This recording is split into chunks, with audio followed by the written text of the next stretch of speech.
Querido amigo, muchas gracias por acompañarme en este precioso viaje al corazón del plan de redención. Poco a poco, a medida que avanzamos en la lectura del deseado de todas las gentes, vamos conociendo mejor a nuestro Salvador. Hoy, las bodas de Caná.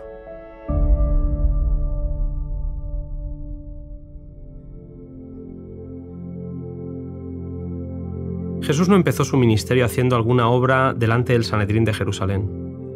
Su poder se manifestó en una reunión familiar celebrada en una pequeña aldea de Galilea, para aumentar el placer de una fiesta de bodas en Caná, pequeño pueblo no lejano de Nazaret. Así demostró su simpatía por los hombres y su deseo de contribuir a su felicidad. Al asistir a la fiesta, Jesús honró el casamiento como institución divina. Tanto en el Antiguo como en el Nuevo Testamento, la relación matrimonial se emplea para representar la unión tierna y sagrada que existe entre Cristo y su pueblo. En el pensar de Cristo, la alegría de las festividades de boda simbolizaba el regocijo de aquel día en el que Él llevará a la esposa a la casa del Padre, y los redimidos juntamente con el Redentor se sentarán a la cena de las bodas del Cordero. Siendo los novios parientes de José y María, Jesús volvió a encontrarse con su madre en aquella boda después de cierto tiempo sin verla. Ella había recordado las profecías del ángel al escuchar las noticias que habían llegado a Nazaret de la manifestación de su hijo a orillas del Jordán. De forma muy especial, María había atesorado toda evidencia de que Jesús era el Mesías. Su vida de mansedumbre y abnegación le aseguraba que él no podía ser otro que el enviado de Dios. Sin embargo, también a ella le asaltaban dudas y desilusiones, y anhelaba el momento de la revelación de su gloria. En el festín de bodas le encontró. Era el mismo hijo tierno y servicial. Sin embargo, no era el mismo. Su rostro había cambiado. Llevaba los rastros de su conflicto en el desierto, y una nueva expresión de dignidad y poder daba evidencia de su misión celestial. Le acompañaba un grupo de jóvenes cuyos ojos le seguían con reverencia y quienes le llamaban maestro. Al ver cómo la gente admiraba a Jesús, se mezcló en ella un sentimiento de gozo y de cierto orgullo, y anheló verle probar a todos que era realmente el honrado de Dios. Esperaba que hubiese oportunidad de realizar un milagro delante de todos. Las bodas en aquel tiempo duraban varios días, y en aquella ocasión, antes que terminara la fiesta, se descubrió con pesar que se había agotado la provisión de vino, lo cual podría considerarse como falta de hospitalidad por parte de los novios. María vio su oportunidad y se dirigió a Jesús para decirle que el vino se había acabado. El Salvador sabía que había peligro de que María considerase que su relación con Jesús le daba derechos especiales sobre él, y la facultad para dirigirle hasta cierto punto en su misión. Con gran respeto, Jesús le señaló que su amor no había cambiado, pero que debía atender ahora la obra de su Padre. Al igual que nosotros, María debía entender que la única esperanza de redención para nuestra especie caída está en Cristo. María podía hallar salvación únicamente por medio del Cordero de Dios. En sí misma no poseía méritos. Su relación con Jesús no la colocaba en una relación espiritual con él diferente a la de cualquier otra alma humana. Así lo indicaron las palabras del Salvador. Él aclara la distinción que hay entre su relación con ella como hijo del hombre y como hijo de Dios. El vínculo de parentesco que había entre ellos no la ponía de ninguna manera en igualdad con él. Las palabras «aún no ha venido mi hora» indican que todo acto de la vida terrenal de Cristo se realizaba en cumplimiento del plan trazado desde la eternidad. Todo lo que él hacía era conforme al plan y la voluntad del Padre. María esperaba que Jesús se revelase como el Mesías prometido y esperado por la nación, pero Jesús era el varón de dolores, que en el momento oportuno daría la vida por la humanidad. Aunque María no entendía la misión de su hijo, confiaba implícitamente en él, y Jesús respondió a esta fe. El primer milagro fue realizado para honrar la confianza de María y fortalecer la fe de sus discípulos. Al lado de la puerta había 6 grandes tinajas de piedra, y Jesús ordenó a los siervos que las llenasen de agua. Así lo hicieron. Entonces, como se necesitaba vino para el consumo inmediato, dijo: «Sacad ahora y presentad al maestresala». En vez del agua con la que habían llenado las tinajas, fluía vino. Al probarlo, el maestresala vio que era mejor que cualquier vino que hubiera bebido antes.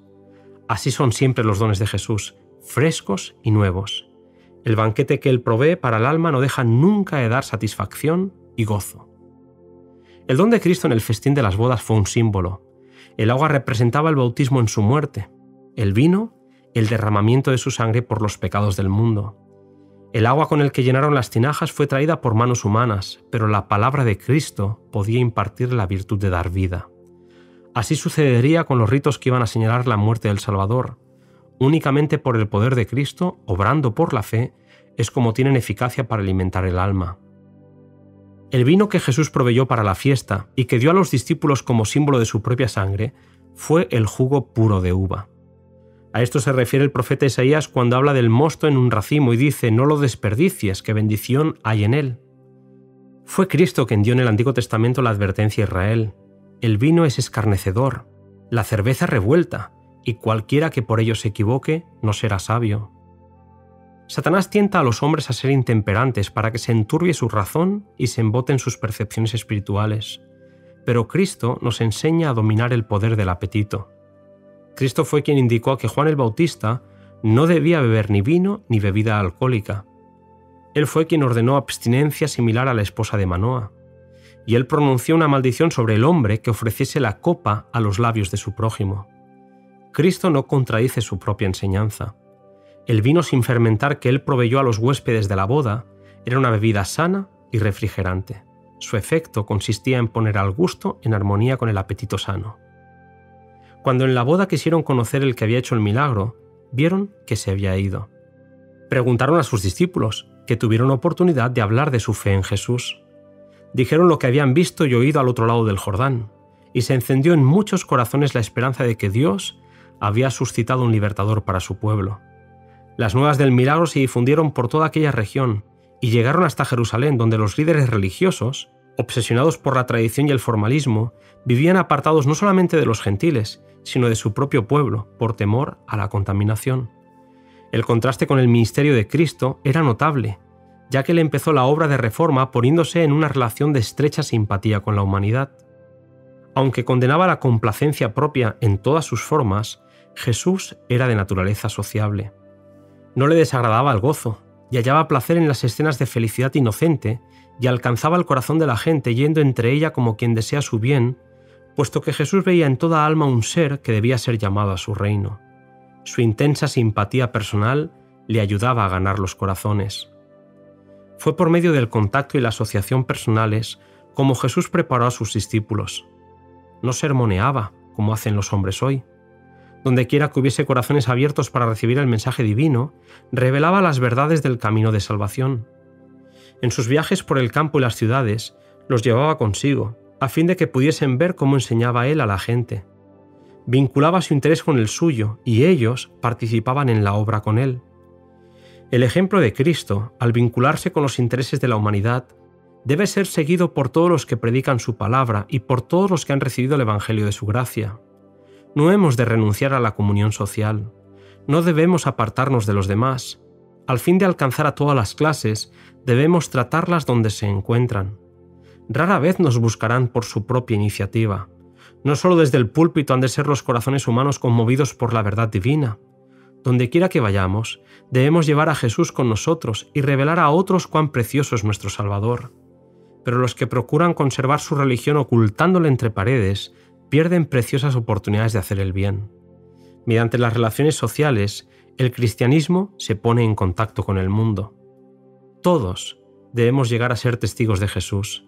El poder social, santificado por la gracia de Cristo, debe ser aprovechado para ganar almas para el Salvador. Ve al mundo que no estamos egoístamente absortos en nuestros propios intereses, sino que deseamos que otros participen de nuestras bendiciones y privilegios. Dejémosle ver que nuestra religión no nos hace faltos de simpatía ni exigentes. Nunca debemos dar al mundo la impresión falsa de que los cristianos son un pueblo lóbrego y carente de alegría. Los que siguen a Jesús le agradan cuando muestran que, aunque humanos, son partícipes de la naturaleza divina. No son estatuas, sino hombres y mujeres vivientes. Su corazón, refrigerado por los rocíos de la gracia divina, se abre y expande bajo la influencia del sol de justicia.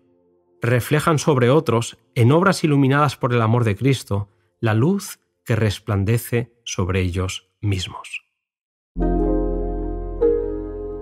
Preciosos consejos son los que hemos recibido, querido amigo, en el capítulo de hoy. En el siguiente podcast, Jesús realizó una gran obra en el templo.